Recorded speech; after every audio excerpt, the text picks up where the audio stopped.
Disse quantos reféns são. Saímos da nossa conexão com a CNN Internacional, já em conexão com o que acontece aqui no Brasil. Quem fala agora é o ministro da Defesa, José Múcio Monteiro. Vamos ouvir. Bom dia a todos. Como disse o ministro, nós estamos já numa coordenação desde ontem, com a montagem das nossas tripulações, nossas aeronaves. Nós temos a aeronave KC-30, que é o Airbus 330, com uma capacidade bastante grande, para 220, 230 passageiros, pronto para decolar de Natal, destino à Itália. Nossa ideia é que esse avião fique na Itália, aguardando essas coordenações finais junto ao MRE. Nós estamos com militares nossos, da nossa didância, junto à Embaixada em Israel e nas demais embaixadas da região também, para que possamos fazer as primeiras levas, trazer os primeiros brasileiros lá para cá. Não sabemos ainda se essa primeira decolagem será amanhã ou na terça-feira, dependendo da montagem desta lista de passageiros que desejam voltar ao Brasil nessa missão de repatriação.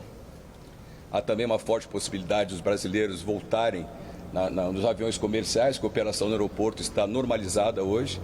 Então, essa coordenação está sendo feita nas nossas embaixadas lá da região.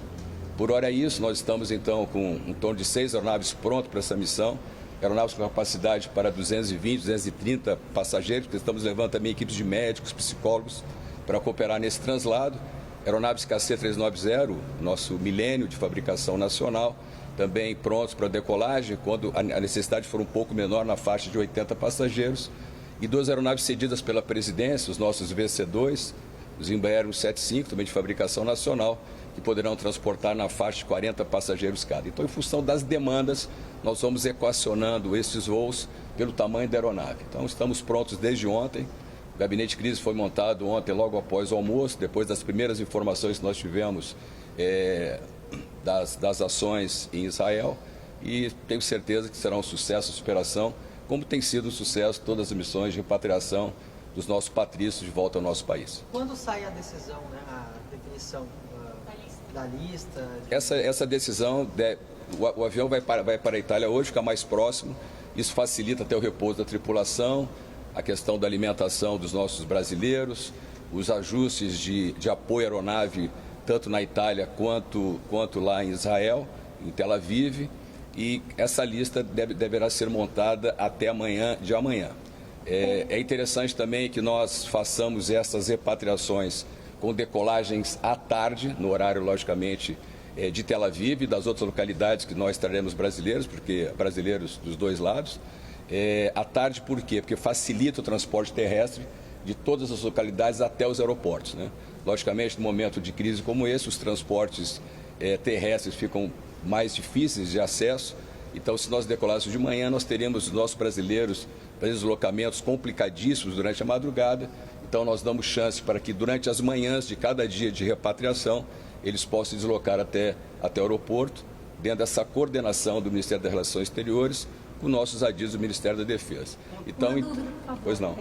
Quando o senhor falou, temos 6 aeronaves prontas, aí o senhor classificou cada uma delas por portos passageiros, não é isso? Isso. O senhor falou KC. O KC-30, que é o Airbus 330, aeronave que nós chamamos de transporte aéreo estratégico, aeronave para 230 passageiros. As aeronaves KC-390, na faixa de 80 passageiros, reduzimos um pouco, porque nós levamos uma equipe médica junto, então adequamos esse número. E as aeronaves da presidência, chamamos de VC-2, as aeronaves Embraer da família 170, na faixa de 38 passageiros. Nós vamos adequando o tamanho da missão em função das necessidades alocadas pelos nossos ministérios. 2 de cada. 6 aviões, estamos trabalhando com 2 aeronaves de cada. Já está tendo pedidos brasileiros? O governo já está sendo procurado? Já. Nós estamos em contato, nós estamos com o brigadeiro lá na embaixada, ajudando nessa consolidação de todos os brasileiros, né, em todas as embaixadas da região. Temos lá o Egito, a Jordânia, o próprio Israel, e essas coordenações estão sendo feitas para que nós possamos trazer todos os nossos brasileiros que estão na região, aqueles que logicamente desejarem. Importante dizer que vários também já estão se colocando em aeronaves comerciais, né, buscando a saída para uma remoção para países mais próximos, depois encaminhando, o que é um bom gesto também, uma boa saída que facilita a repatriação daqueles que não têm condições financeiras de comprar passagem, ou também as passagens não estão disponibilizadas em algum momento. Senhor comandante, quais desses aviões já estarão na Itália? Nós vamos mandar hoje o primeiro, que é um KC-30 de capacidade maior, para 220 passageiros em média, E para, então, em função dessa definição da lista, de uma primeira lista para decolar ou na segunda-feira à tarde, amanhã ou na terça-feira. Eu digo que nós somos, quiçá, os primeiros países fazendo esse tipo de operação lá na região. Em quais aeroportos os senhores vão repatriar os brasileiros? Somente em Tel Aviv Não, ou em outros Tel aeroportos? Aviv é o aeroporto que vai repatriar os brasileiros ligado à comunidade israelense. Estamos analisando nos outros países quais aeroportos que nós faríamos os resgates da parcela ligada ao Oriente Médio como um todo. E onde na Itália? Na Itália, a princípio, nós vamos para Roma, mas no continuar da operação, se ela se intensificar, deveremos andar mais a leste, quem sabe na região próxima a Palermo, na Sicília, para facilitar o tempo de voo, mais perto. As outras aeronaves já tem alguma previsão de quando elas devem ir? Não, nós estamos todos prontos, todas as tripulações estão nas nossas bases, nossos hotéis de trânsito, nossos médicos, psicólogos, todos os aviões estão prontos, divididos, alguns aqui em Brasília, em Natal, temos avião no Rio, porque é muito rápido chegarmos do Rio para Natal para depois iniciarmos a operação. A operação está muito bem montada, eu diria até, quem sabe, além daquilo que a necessidade pode nos oferecer, nos solicitar. Então estamos muito bem montados, a Força Aérea, o Ministério da Defesa e o MRE juntos aí para sucesso dessa missão, de mais essa missão de repatriação dos nossos brasileiros mundo afora. Obrigado. Obrigada, contamos com atualizações. Obrigado. E uma era, já foi uns anos que ainda, uns 3, 4, até mais, anos que a Venezuela já havia invadido o Acre, o Brasil, e estava marchando tal, e um especialista falando que isso é o comunismo. Não, que é impressionante como o comunismo dá ibope, né? 99% das pessoas que falam nem sabem o que é comunismo. 1% que sabe que não existe mais comunismo. A China é comunista, né? É mais capitalista que nós. O Putin é o rei do comunismo. Mas você fala em comunismo, principalmente pessoas mais velhas, você fala em comunismo, é um negócio... Por que você é contra não sei o quê? Porque vão instalar o comunismo no Brasil. Só que as pessoas passaram a acreditar, então tá invadindo o Brasil. Não importa que nenhuma televisão dê isso, mas as pessoas passaram a assistir menos televisão. As pessoas, e vejam, por que a influência, isso é outra coisa estudada nesse ataque à democracia, por que a influência maior das redes sociais começou com a classe média?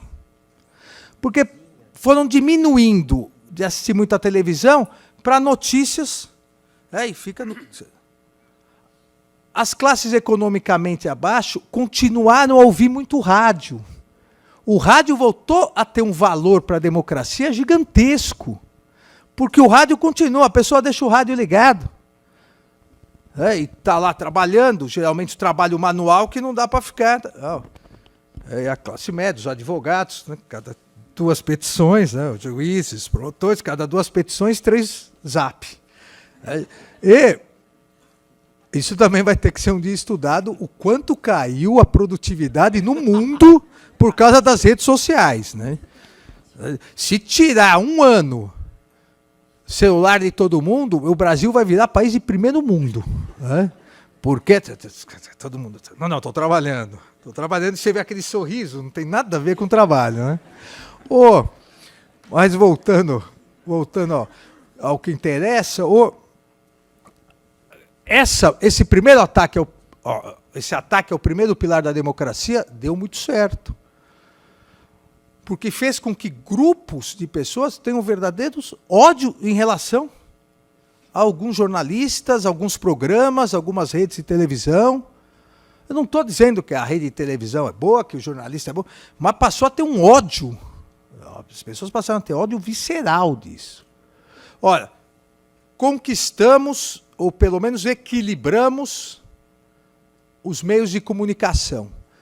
A pessoa não sabe mais o que é notícia verdadeira, o que é notícia fraudulenta. Vamos bombardear, no mínimo fica a dúvida. Agora, vamos escolher, já que conseguimos isso, vamos escolher qual o ataque. Não vamos atacar a democracia. Porque atacar a democracia não dá mais ibope. Não dá, vamos fechar o Congresso, vamos dar um golpe. Não. Vamos ser os grandes isso no mundo todo. Vamos ser os grandes defensores da democracia, da liberdade. Não por outra coisa, se passou a defender a liberdade sem limites. A liberdade de se fazer o que quiser. E vamos atacar um instrumento que garante a democracia. E é o segundo pilar, grande pilar das democracias ocidentais. As eleições. De tempos e tempos, o povo é chamado para escolher seus representantes. Não vamos atacar a eleição, não vamos falar que não pode ter eleição. Porque isso pega mal. Vamos falar que nós não somos democratas. Vamos dizer que as eleições são fraudadas. Que o instrumento do escrutínio popular, que é o voto, é fraudado. Não importa como seja esse instrumento. Nos Estados Unidos, se atacou o quê? O voto por carta. Aqui no Brasil é muito estranho a gente pensar em voto por carta. Imagina o que ia ter de carta rodando por aí, né? Ao invés dos 156 milhões de eleitores, nós íamos ter 1.483 milhões de cartas chegando. Mas os Estados Unidos é uma instituição nacional, porque foi consagrado para possibilitar a eleição durante a Guerra de Secessão, para garantir a eleição e aí a reeleição do presidente Lincoln. E é um crime gravíssimo fraudar esse voto. Só que, tradicionalmente, quem mais vota por carta são os democratas e não os republicanos. E nos Estados Unidos, como é um bipartidarismo, é muito fácil ver isso, porque vê de onde vem as cartas. Você não sabe quem votou, mas sabe que daquele local mais votos são democratas ou mais votos são republicanos. Então lá se atacou o quê? Se atacou o voto por carta. São fraudáveis, houve fraude. No Brasil se atacou a urna eletrônica. Se o voto aqui fosse no papel, ia atacar o papel. Tem que ser urna eletrônica. Se o voto fosse por sinal de fumaça, iam atacar sinal de fumaça.